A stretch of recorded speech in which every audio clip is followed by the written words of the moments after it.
بسم اللہ الرحمن الرحیم۔ شروع کرتی ہوں اللہ کے نام سے جو بڑا مہربان نہایت رحم والا ہے۔ اللہ تعالیٰ جب کسی کے معاملات حل کرنے کا ارادہ فرماتا ہے تو اس کی زندگی میں کچھ خاص نشانیاں اور اشارے ظاہر ہونے لگتے ہیں۔ اگر تم بھی ان اشاروں کی تلاش میں ہو تو سنو، اللہ تعالیٰ جب کسی بندے کے معاملات حل کرنے کا ارادہ فرماتا ہے تو اس بندے کے دل میں ایک خاص قسم کا سکون محسوس ہوتا ہے۔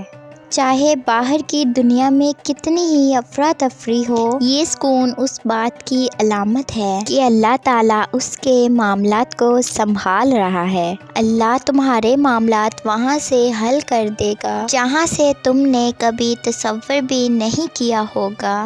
زندگی میں بس امتحان ہے، ایسا امتحان جہاں خوشیاں بھی اور غم بھی، جہاں یقین بھی ہے اور خوف بھی ہے۔ تمہیں لگتا ہے کچھ بھی ٹھیک نہیں ہو رہا، مگر تم نہیں جانتے کہ جو ہو رہا ہے وہی بہتر ہے۔ تم غلطی کر سکتے ہو، مگر جو تمہیں یہاں لایا ہے وہ تمام غلطیوں سے پاک ہے۔ اگر اس نے تم سے بہت کچھ لیا ہے تو بہت کچھ ایسا بھی دیا ہے جس کے تم قابل نہیں تھے۔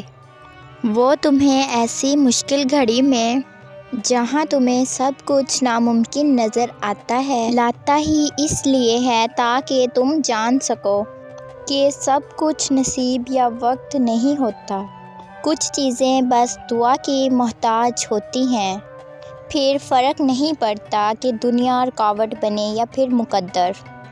جب دعا مخلص دل سے نکلتی ہے تو یا دعا اس کے حق میں قبول کر لی جاتی ہے یا اس کے دل کو صبر دے دیا جاتا ہے۔ تمہارا یقین ہی تمہیں زندہ رکھتا ہے۔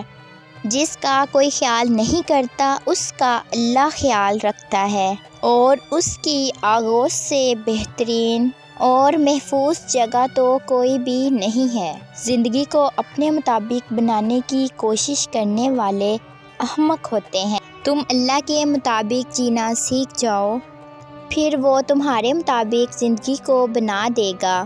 جو دنیا اپنے آپ میں بکھری ہوئی ہے تمہیں کیسے سمیٹے گی تو تم اس کی طرف لوٹ آؤ۔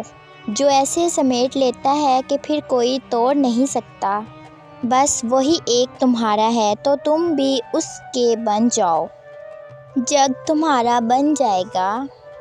زندگی ابھی بھی باقی ہے، راہیں بھی نکلیں گی اور بہت سے نئے دروازے بھی کھلیں گے، منزلیں بھی ملیں گی اور معجزے بھی ہوں گے، آستانے بھی مکمل ہوں گی اور دعائیں بھی قبول کر لی جائیں گی، اور تمہیں وہ سب ملے گا جس کے ملنے کا تم سوچ بھی نہیں سکتے۔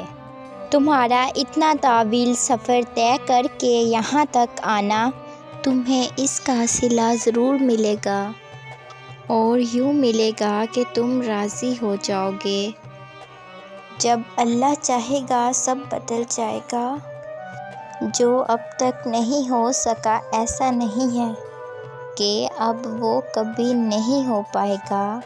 جس منزل کا انتخاب عرش والے نے کر رکھا ہے اس تک پہنچنے سے تمہیں دنیا کا کوئی راستہ روک نہیں سکتا۔ ضروری نہیں ہے جو مانگا جائے وہ اسی وقت مل جائے، اور یہ بھی ضروری نہیں ہے جو نصیب میں نہیں لکھا وہ پھر کبھی نصیب کا حصہ نہ لکھا جائے۔ بس یہ ساری وقت کی ترتیب ہے۔ سب کچھ اللہ کی منصوبہ سازی ہے، تمہارے سوچے ہوئے وقت کے مطابق نہ صحیح، مگر جو بھی ہوگا تمہاری رضا کے مطابق ہوگا۔ اگر سب کچھ جلدی ملنے لگے اور ہو بہو ویسا ہی ملنے لگے جیسا تم چاہتے ہو تو تمہیں کیسے پتہ چلے گا؟ جو چیز اللہ سے مانگ کر اور اللہ کو منا کر ملے اس چیز کا مزہ بن مانگے مل جانے جیسا نہیں ہوتا۔ اور اگر نیند آنکھوں میں اترنے لگے تو تم کیسے رات کے اندھیروں میں وہ سرگوشیاں سن سکو گے؟ جو اللہ اور تمہارے درمیان ہوتی ہے۔ یاد رکھو، جب مشکلات اور پریشانیاں حل ہونے لگتی ہیں اور راستے خود بخود کھلنے لگتے ہیں تو یہ اللہ کی طرف سے ایک نشانی ہوتی ہے کہ وہ ہمارے حق میں بہترین فیصلہ کر رہا ہے۔ تمہاری دعائیں سن لی گئی ہیں، مگر یہ وقت آزمائش ہے کہ انتظار کتنا کرتے ہو۔ تمہارا سکون بس یہ بات خود کو سمجھا لینے میں ہے کہ جو بھی ہوا اللہ کی رضا سے ہوا۔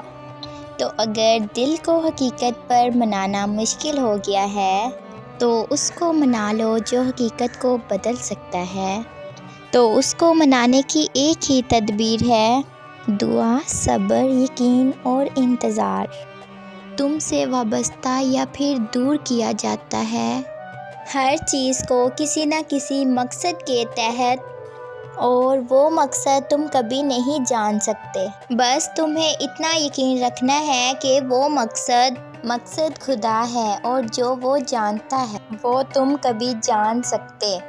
بس مطمئن رہو کہ جس کے ہاتھ میں تمہارا نصیب ہے وہ معجزوں کا بادشاہ ہے۔ وہ کہانی کا رخ جب چاہے جہاں چاہے موڑ سکتا ہے۔ وہ نصیب کا ہر لفظ بدل سکتا ہے اور زندگی کا ہر پہلو تمہاری چاہت کے مطابق بنا سکتا ہے۔